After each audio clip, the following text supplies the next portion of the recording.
Today I'm going to do a video on making my green smoothie.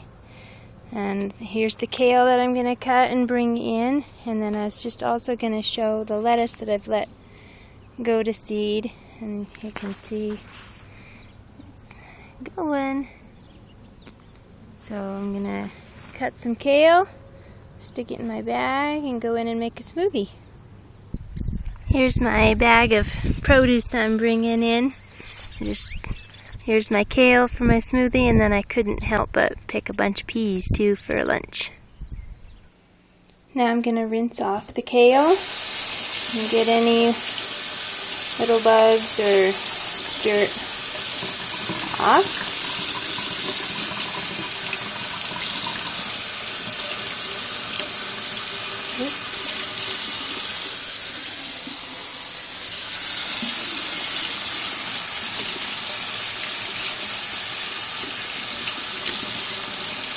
A lot of little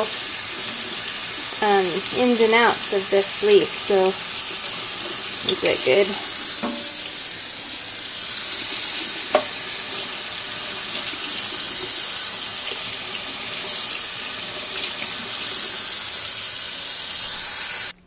And I'm taking all of that kale and I'm going to stuff it into my blender, and I've put about 2 cups of water in there. I just stuff it in,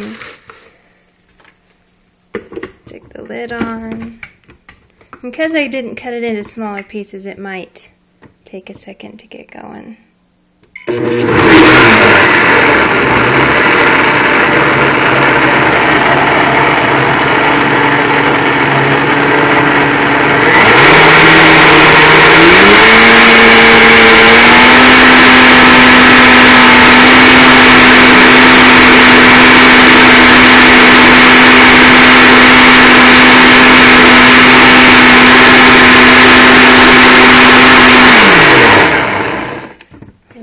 Push it down a little bit so it can engage in those blades. It will though, and it'll be gone in seconds.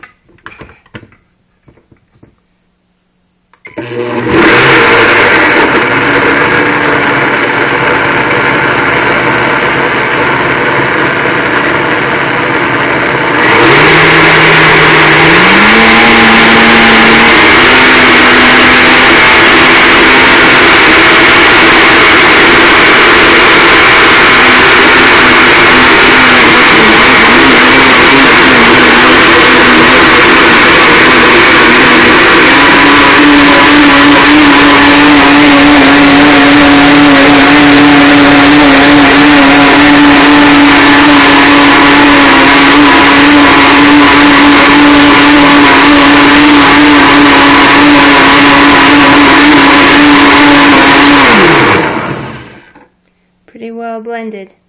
Okay, so now what I would normally do is stick some sort of a sweetener and some sort of a berry in. A lot of times I'll use bananas as a sweetener, or date sugar, or let me get it out. I don't know where it is. Some stevia. Sometimes I don't really love the aftertaste of stevia. It depends on the brand, but I was going to use the bananas today, but I'm going to be making a raw cookie with those, so I'm going to use a little bit of date sugar. And then I'm going to also use, my favorite is to use some frozen berries, and I didn't have very much in there, so I'm also going to stick some strawberries in there. So I put in about a tablespoon of date sugar, and I honestly haven't used that a whole lot, so I'm not sure how sweet that's going to be. I usually use bananas, but I know like my son and my sister just can't do bananas, so date sugar is a good substitute, or stevia, or some people may not even need sweet at all. But I also stuck in about 2 cups of berries, and we'll see how it goes now.